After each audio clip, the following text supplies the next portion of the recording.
Welcome back to the podcast. We are here with Daniel Robbins, who has a mission to impact 100 people in his lifetime. And he is all about getting his clients to gain authority and reputation through media features and interviews. And his company is on a mission to make every business and brand iconic. He's a fan of TEDx and getting his clients on those stages, and Chat GPT and Web3 and so many other cutting edge things. So Daniel, glad to be talking to you. Hey, glad to be here. Thank you, Robert. Appreciate it.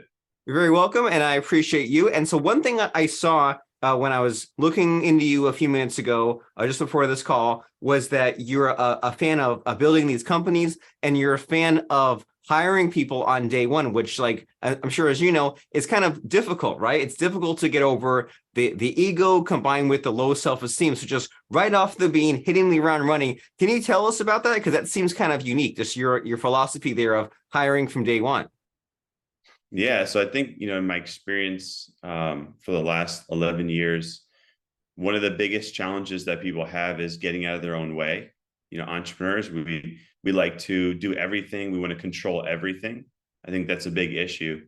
And so if you can start to diminish that, I think long term you're gonna have a better lifestyle. I mean, most people, when they're in their startup mode in the beginning, they have to work a lot. I think the joke is like you quit your 9 to 5, you quit working 40 hours to work 100 hours, which is true. You're 24/7 in your business. The only issue is it's not really sustainable. And I think a lot of people fail and they burn out, and it's not good. So if you can start to day one, giving certain tasks or bringing in somebody, and that's why I mentioned outsourcing. It's a really good way for people to normally be able to afford something that typically in the beginning, you can't afford another employee. That's why you work and do everything. So that's why I was, recently having a discussion around that, getting out of your own way, giving those tasks to somebody else, and not trying to own every single thing, but really focusing and honing in on the most important tasks that you have. I love that there's so many ideas packed into that number one, when you make that leap into entrepreneurship and creating your own business, there's probably more work ahead of you than you think, but that's okay, because you're only doing it for this temporary window, that you're not like you're putting in so many hours and so much work up front that you would not be able to sustain it over time, and that you need to have this awareness of what to offload, what to outsource, have someone else work on something, so that way you're not in control of everything. It's okay to be in control of some things. And you said in there that you're kind of like diminishing what you're doing, right? You're not just saying, here, this is completely hands off. You're still maybe looking at tasks and managing tasks, but it's not all you. It doesn't all depend on you. You're sort of building a team from the beginning. And so how does that look like as far as like your business? Like, what is your business and company all about, and what problem do you solve? Yeah, so we have a media or PR agency where, like you mentioned, our mission is to impact 100 million people in my life. That's more of actually a life mission than a business mission. So the PR agency really there is getting people's voices heard, amplifying others, because that's how I'm going to hit 100 million people in my lifetime. So that is our problem that we are solving. Most people don't know how to, they also have their own impact and they're doing something to change the world, but they don't know how to get the message out. And so our goal is to amplify that message to the world. Fantastic. And so I'm sure you have some fun stories about some of these clients that you've had where they had this mission and they had this message, but they needed your help to get that amplification figured out. So what sort of story can you share with us along those lines about someone that you've helped do this? Yeah, sure. So talk about, Web3 and metaverse. About 2 years ago, one of my clients, she wanted to be known for how the metaverse and future of technology is going to impact entrepreneurship, because no one was really talking about that specifically in that moment. So we started positioning her on localized TV in the US, which she got picked up. Then we got her on CNN, which was great to talk about how women and entrepreneurship can be changed by the future of technology. We got her in TEDx. Now I think she's probably spoken on maybe 15 stages since end of 2021, or all around the world. She was just in Nashville doing a talk for 16,000 people. Then went to Hong Kong to do a talk. So, things like that, I get really excited. And the amazing part is I was just in Hong Kong with her at the same event. And it was great to hear all these women that were coming up to her saying, hey, normally I'm not seeing women on these stages talking about this specific topic. It's really inspiring to see that. And a mentor once told me, if you see it, you can be it. And so that really resonated with me, like, wow, you know what? These women now understand, like, hey, I can also talk and be at the forefront of technology just by watching her speak. And so that, that's the most gratifying thing to me. Fabulous. And everyone talks about that, the cliche of the 4-minute mile, of how like there's a thing that you can't do, and then you see it done, and then the next thing you know, now you're on the path to being able to do it as well, and then others see you do that as well. So then it just grows virally, and it all began with the belief and the seeing and using your imagination and knowing what's possible. And so in that sort of situation, when you're saying you have a client and you want to get them on stages, what's sort of the strategy there? Like you said that you were kind of looking at what you wanted to be known for and weighing that against what's in the news versus what's maybe close to what people are talking about, but not quite. And then there's her uniqueness as far as being like a woman leader. So how does all that come together as far as like someone wants to be known versus you like get them all this publicity on these stages? Yeah, no, that's a good question. People really need to look deep and see what makes them, not just what makes them unique, but what is the uniqueness in their messaging. I think everyone has a story, and everyone comes to us saying, this is my story. Many times that story sounds exactly the same as everyone else's story, right? Like tragedy to triumph story, right? And I mean, it's great and it's amazing, but if it's the same thing as many other people, why is someone going to choose you over them? So what we do is we really like to dig in about, them, what do they stand for, and how can we create a unique narrative? Like this one here, it was a unique narrative that no one was talking about in a popular subject. I have another client and their company is totally unrelated, but the founder wanted to be known for something else. So what we did is we honed in on this specific piece. He's 20 years old. And so we thought, why would you not be the one talking about what do Gen Zs want for companies when it comes to how a company can market to that demographic? Because he's 20, but his business is totally unrelated, nothing to do with that. But for him, though, I said, let's really hone in on this because no one is talking from the standpoint of the 20-year-old, right? Everyone's saying what they want, but they are not the 20-year-old. So we really honed in on him and said, let's make you known for the go-to person that any company wants to know how to market to a 20-year-old. So that's just one example. And is that, I mean, is that easily doable? Like the situation where someone has some company and then they have some sort of personal beliefs and they might not be like easily connected, but you can, I read people on my podcast who they have their company that's about this, and then they have like 4 or 5 kind of unique talking points, beliefs. Is that just doable as is? If you say, well, my company is like a lot of other ones out there, but I have this kind of unique story, can someone just somehow make that work? Yeah, I mean, I think it's doable, right? I think you have to commit to it. So that's the thing, right? How much do you want to commit to that topic? Because you don't want to bounce around. It creates it becomes challenging if you're going to be bouncing around from one thing to the next.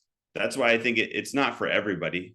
I think a lot of people want to do something, or I want to be a famous speaker, for example, but they're not really in the place to do it.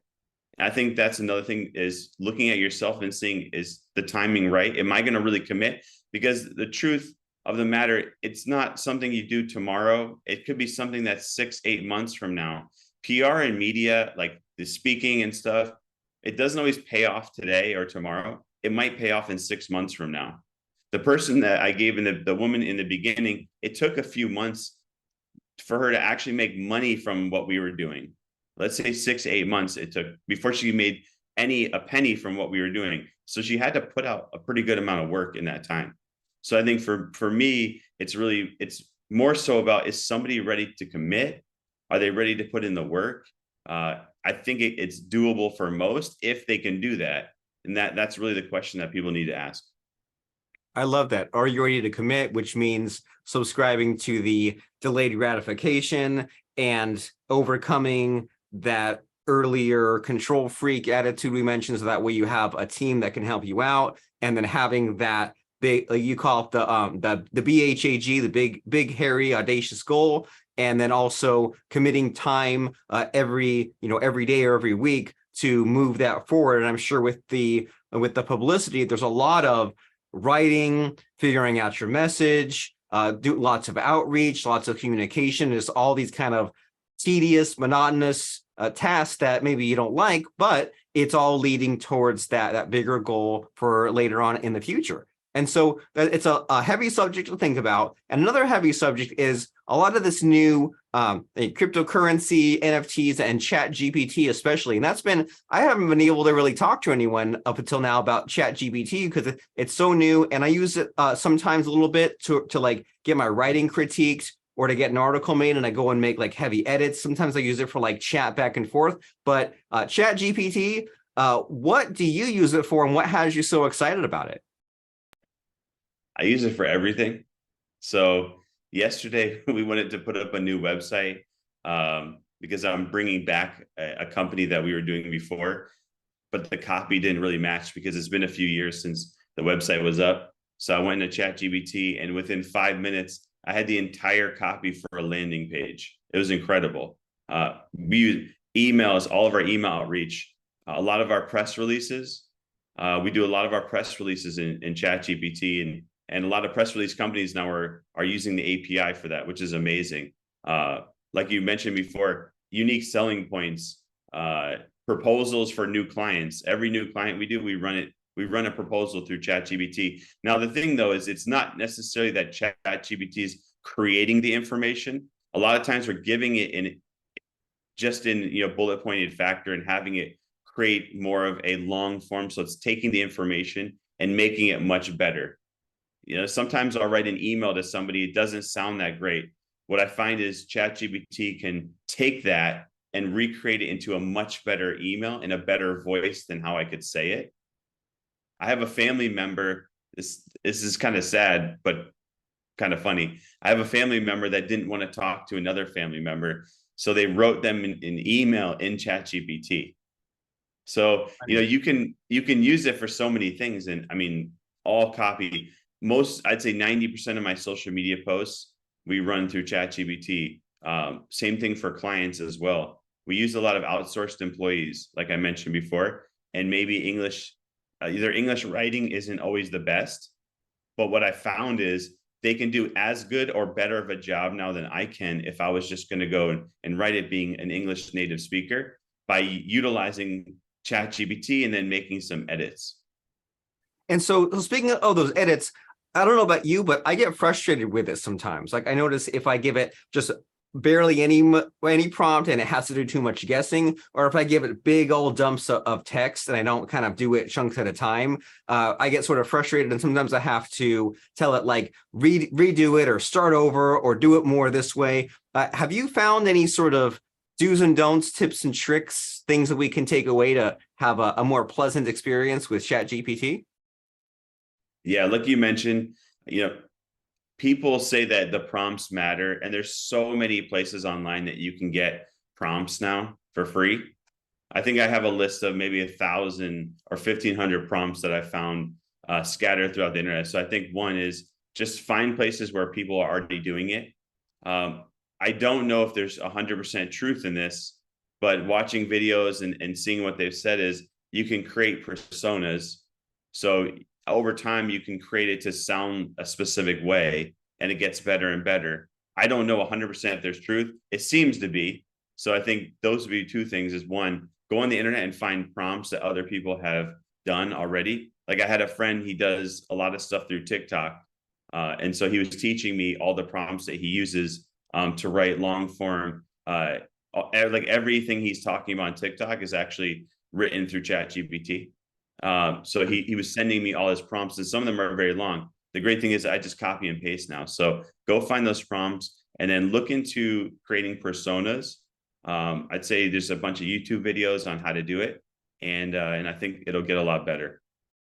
Those are two really exciting ideas. And so you're saying, number one, go out and look for prompts or find these lists of prompts. So that way you're not just starting from scratch. And you're making me think that I have a folder with probably like 4 or 5 of like my most commonly used prompts. And they're pretty like like a third of a page, half a page length, because over time I had to like add like 5 or 10 bullet points and say, well, normally I put in this, but need to account for this and that. And so you're saying go out and find these prompts. And then what you're also reminding me of a thing I forgot, that whole idea of the personas. I saw some tweet about that the other day where they were saying like, well, if you're looking for a specific writing style or a certain way of saying things, then find like an actor or an author that has a lot of this material already out there and tell ChatGPT to write what you want written in the persona of that person. And that's a really cool idea, and whoever thought of that one, that is a freaking genius as far as that kind of way to do it.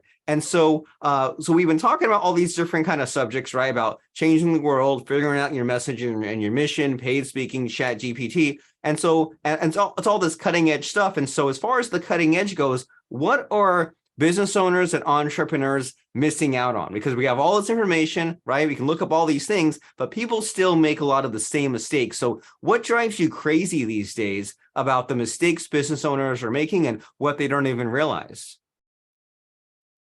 Well, I think you hit it there, is you don't even realize it because you only know what you know. I don't know if you heard of like Johari's window, where people can see our mistakes from the outside, but we're like in tunnel vision. So we only see what we can see. So I think number one is going to find an organization, group, mentor, somebody that can see what you're doing from the outside, that can share, what mistakes they made, but also what are you doing? I think that's the problem, is we don't see what we're doing wrong, right? And I think that we're going to continue making mistakes until someone is open enough to tell us. And that's what's been a big change for me, is I'm joining organizations where I'm in a forum, but a forum is more of a place where you can speak freely and people can talk to you without worrying that any of the information is going to get out there. And there's different organizations like EO, there's YPO, the Vistage, where all of these forums exist. That's been game changer for me, because that's been where I can talk and people can share their experiences, what they're seeing about me from the outside without any judgment. I love that. So out there in podcast land, you watching or listening, if you've been saying, I've been stuck, I've been directionless, I'm not really sure if I'm bettering my best and if I'm achieving what I can, maybe the answer is that you've been putting off finding a mastermind or a mentor such as this to reveal your blind spots to you, and where you can share these weaknesses and ask these questions that you can't really do in public. You can't really do on social media, because then who knows what kind of weird advice, comments you get. Who knows if you get judged or if someone's taking that information. Better to find one of these paid groups, these paid masterminds. That way you can privately share this and get to where you need to go. And all of the most successful leaders do it. They all have these kind of support systems, and you're no different. You need to be doing this as well. So Daniel, we talked about all kinds of fun topics, and some of these they're like self-reflective, and maybe we need to digest this and think about what the next steps are. And so if someone says, I really liked everything that Daniel had to say, I need to follow him, I need to find out about his PR company, I need to find out about everything he's doing to change the world, what's the next step for someone who's curious? Where are you located? What's your company? What's the website? Yeah, ibhmedia.co. It stands for Inspired by Her Media, ibhmedia.co. LinkedIn is usually my go-to channel for social, so you can just look up my name, Daniel Robbins. That's with 2 B's. So ibhmedia.co, Daniel Robbins, and reach out. And I appreciate your time. Thank you so much, Robert. I appreciate you too, Daniel. ibhmedia.co, and then Daniel Robbins on social media. And so as we're saying goodbye, signing off here, it's always good to end with some really profound advice, like something maybe you wish you'd been told 20 years ago, or a fun quote or a fun lesson. So does anything come to mind there as far as just like the best advice you could give to someone right now in this moment? Use a good attorney. I love it. And we'll leave the mystery there, and we won't elaborate any further. Use a good attorney and take that to heart. And so we'll see you over at ibhmedia.co and Daniel Robbins on social media. And thank you, Daniel, for showing up. I appreciate you very much. Thanks, Robert. Appreciate it.